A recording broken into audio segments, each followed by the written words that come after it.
अगर आपको make in India का सबसे अच्छा उदाहरण पूछा जाए तो आप हाइड्रोजन ट्रेन बताइएगा कि भारत सरकार के द्वारा हाइड्रोजन ट्रेन जो संचालित की जा रही है पूरी तरह स्वदेशी तकनीक से लैस है। विश्व का 5वां देश भारत बन गया है जो हाइड्रोजन के माध्यम से ट्रेन को संचालित कर रहा है। मजे की बात है कि विश्व की सबसे लंबी हाइड्रोजन ट्रेन है। आमतौर पर 2 से 4 डिब्बे ही होते हैं हाइड्रोजन ट्रेन के, लेकिन भारत की जो हाइड्रोजन ट्रेन है यह 2600 यात्रियों की जो है बैठने की सुविधा प्रदान करती है। और मजे की बात है कि लगभग 10 डब्बे इसमें जो हैं। तो विश्व की सबसे लंबी यात्रियों की पैसेंजर ट्रेन कहें तो भारत की जो है विश्व की सबसे लंबी पैसेंजर हाइड्रोजन ट्रेन ये भारत की है। तो बात करेंगे पूरा हाइड्रोजन ट्रेन के तकनीक को लेकर के, किस प्रकार इसकी कार्यप्रणाली है, यहां पर कौन कौन सी तकनीकों का प्रयोग किया गया है, कैसे ये संचालित होती है और विश्व में कौन से ऐसे देश हैं जो इससे पहले हाइड्रोजन ट्रेन संचालित कर रहे हैं। मेरा नाम है नवीन कुमार। गोलचक्र में एक बार आपका फिर से स्वागत है। पूरी तरह इस स्लाइड के माध्यम से हम लोग बातचीत करेंगे। हाइड्रोजन ट्रेन स्वच्छ ऊर्जा और स्वदेशी तकनीक के माध्यम से संचालित होती है। मजे की बात है कि जब आप पता होगा कि ग्लासगो समिट हुआ था, है ना, कोप 26, तो कोप 26 में भारत सरकार ने एक जो है पंचमृत योजना लाई गई थी और उसमें कहा गया था कि 2070 तक भारत नेट जीरो कार्बन का लक्ष्य निर्धारित किया हुआ है। ठीक है ना। तो ये जो नेट जीरो कार्बन का लक्ष्य है इसके अनुकूल ये हाइड्रोजन ट्रेन है।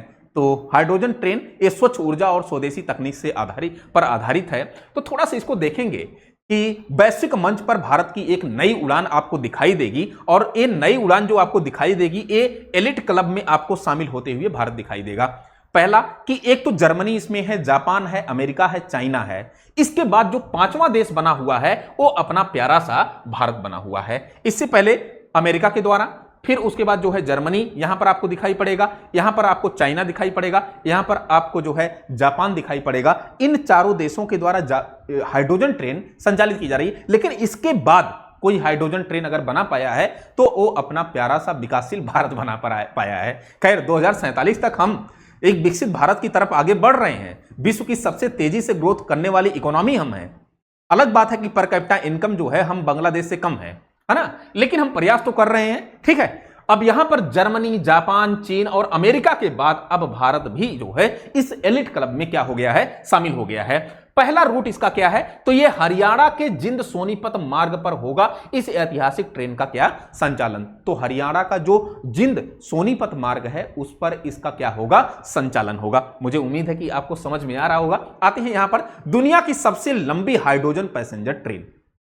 ये जो पैसेंजर ट्रेन है, यात्री ट्रेन है, इसमें 2600 यात्री बैठेंगे और दुनिया की सबसे लंबी ये पैसेंजर हाइड्रोजन ट्रेन है ना। यहां पर देखेंगे कि दुनिया की सबसे लंबी हाइड्रोजन पैसेंजर ट्रेन आमतौर पर 2 से 4 डिब्बे ही होते हैं, लेकिन आपको दिखाई पड़ेगा कि भारत में कितने डिब्बे हैं। तो ये जो ससुराल में बहुत लंबी एकदम ट्रेन है, इसमें कितने डिब्बे हैं, टोटल 10 डिब्बे हैं, है ना। आमतौर पर विश्व में जो और ट्रेनें हैं वो 2 से 4 डिब्बे ही होते हैं। तो क्षमता के साथ लगभग 2600 यात्रियों को सफर करने की ये क्या प्रदान करती है, सुविधा प्रदान करती है। ये चीजें आपको पता होनी चाहिए। फिर देखना जरा, 100% स्वदेशी तकनीक से ये जो है लैस है। इस शानदार उदाहरण है मेक इन इंडिया का, स्वदेशी तकनीक का, है ना। तो स्वदेशी तकनीक 100%, ये आपसे क्वेश्चन पूछा जा सकता है। फिर भारतीय रेलवे, इस पूरी परियोजना का नेतृत्व भारतीय रेलवे कर रहा है। फिर ICF का कमाल, मतलब कि इसका जो है डिजाइन और निर्माण इंटीग्रल कोच फैक्ट्री ने किया गया है। मतलब कि इंटीग्रल कोच फैक्ट्री मतलब ICF के द्वारा इसका पूरा जो है डिजाइन और निर्माण किया गया है। ये आपसे क्वेश्चन पूछ सकता है, तो इसको 3 स्टार कर लीजिए आप। ठीक है। बिना किसी विदेशी तकनीक से देश में विकसित किया गया है, मतलब 100% ये क्या है, स्वदेशी तकनीक पर आधारित ट्रेन है। आते हैं नेक्स्ट यहां पर देखना जरा, फिर क्या कह रहा है भाई, अत्याधुनिक पावर और इंफ्रास्ट्रक्चर। इसमें जो पावर का प्रयोग किया गया है, इंस्ट्रूमेंट का प्रयोग किया गया है, ये आधुनिक इंस्ट्रूमेंट का प्रयोग किया गया है। बेहतर इंफ्रास्ट्रक्चर का प्रयोग किया गया है ताकि किसी प्रकार की दिक्कत इसमें ना हो। इसका जो इंजन है, मजे की बात, इंजन ये 3200 हॉर्स पावर का है। कितने हॉर्स पावर का, 3200 हॉर्स पावर का एक बेहतर शक्तिशाली प्रोफेशनल सिस्टम है इसमें। फिर इंजन क्षमता कितना है, 3200 हॉर्स पावर की बेहद शक्तिशाली प्रोपल्सन सिस्टम। भंडारण क्या है कि ट्रेन पर कुल 75 सिलेंडर मौजूद हैं। कितने सिलेंडर मौजूद हैं? 75 सिलेंडर मौजूद हैं। ये आपको सिलेंडर दिखाई पड़ रहा होगा, क्या सिलेंडर दिखाई पड़ रहा होगा, है ना। फिर इसकी जो गति है लगभग 110 किलोमीटर प्रति घंटा की रफ्तार से, एक मतलब कि बेहतर जो है रफ्तार देगी आपको। फिर स्टेशन जिंद में देश का सबसे बड़ा रिफ्यूनल स्टेशन, ये 3000 किलो क्षमता का जो है स्थापित किया गया है। एक कुछ बातें आपको याद रखनी है। फिर कार्यप्रणाली, हाइड्रोजन का सफर। अब देखना यहां पर स्टेप 1 में क्या किया गया है, 2 में, 3 में, 4 में, ऐसे करके एक काम करती है। इसकी कार्यप्रणाली क्या है, इसका फंक्शन क्या है। तो यहां पर अगर आप देखेंगे, जो इसका पहला स्टेप है सुरक्षित स्टोरेज, मतलब कि ट्रेन की छत, ये जो ट्रेन की छत है इसी पर सिलेंडर रखा गया है। ये देखिए इसी की ट्रेन पर सिलेंडर। तो ट्रेन की छत पर 350 बार, ये बार क्या है, दाब का मापक है, ठीक है ना। बार के भारी दबाव वाले विशेष सिलेंडर में हाइड्रोजन गैस भरी जाती है। तो ये जो है यहां पर आपको हाइड्रोजन गैस भरी हुई दिखाई पड़ेगी। ये क्या है, सिलेंडर है आपका, ठीक है ना, सिलेंडर है आपका, ठीक है ना। और फिर स्टेप 2 में क्या होगा, अब भाई इसमें क्या है, सिलेंडर में हाइड्रोजन गैस भरी हुई है। अब यही सिलेंडर से गैस कहां पर आएगी, ये दूसरे स्टेप में आएगी। तो जो दूसरा स्टेप है ये फ्यूल सेल तक, ये जो सेलवा है यही क्या कहलाता है, फ्यूल सेल। अब यहां से गैसवा यहां पर आएगी, ठीक है ना।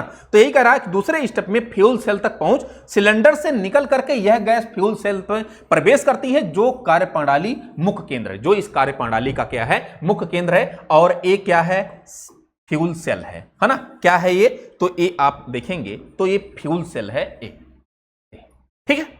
तो ये आपका दूसरा स्टेप हुआ। अब जरा तीसरा स्टेप देखना, जरा तीसरा स्टेप क्या कह रहा है, रासायनिक प्रक्रिया।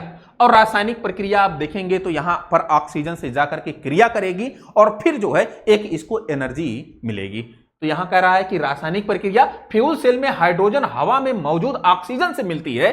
इस प्रक्रिया में सिर्फ बिजली और पानी बनता है। क्या बनता भैया, बिजली मतलब एनर्जी बनता है, और H2O बनता है, पानी बनता है। स्टेप 4 क्या होगा, बैटरी और मोटर, पैदा हुई बिजली बैटरी को चार्ज करती है, जिससे इलेक्ट्रिक मोटर ट्रेन को आगे बढ़ाती है। तो ये 4 स्टेप आपने इसकी कार्यप्रणाली को लेकर के देखा।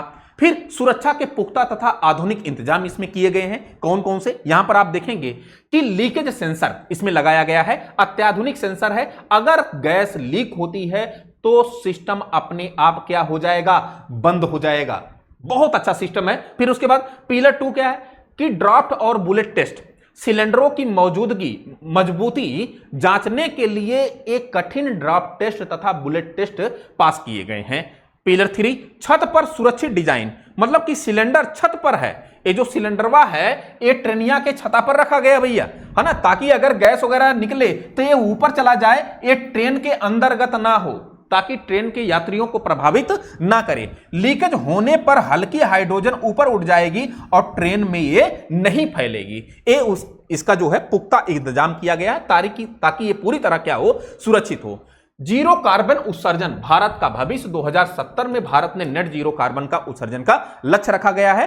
कोई प्रदूषण नहीं, कोई हानिकारक गैस नहीं। इसे पूरी तरह जटिल प्रक्रिया के बाद सह उत्पादन के में केवल भाप और पानी की बूंदें ही यहां से निकलती हैं। यहां से क्या निकलती हैं, केवल भाप और पानी की बूंदें निकलती हैं। इसके अलावा कोई भी हानिकारक चीज यहां पर नहीं निकलेगी। यहां पर देखिए, भारत के नेट जीरो कार्बन के लक्ष्य को पूरा करने में यह तकनीक एक मील का पत्थर साबित होगी, ठीक है ना। तो ये कुछ बातें आपको यहां पर दिखाई पड़ी और मुझे उम्मीद है कि सारा लेक्चर आपको पसंद आया होगा इस हाइड्रोजन ट्रेन को लेकर के। तो इसमें कुछ बातें याद रखनी है, जो बातें आपको याद रखनी है वो आप याद रखिएगा। बाकी कल मिलते हैं किसी नए मुद्दे के साथ। आज के लिए इतना ही। थैंक यू सो मच, शुक्रिया।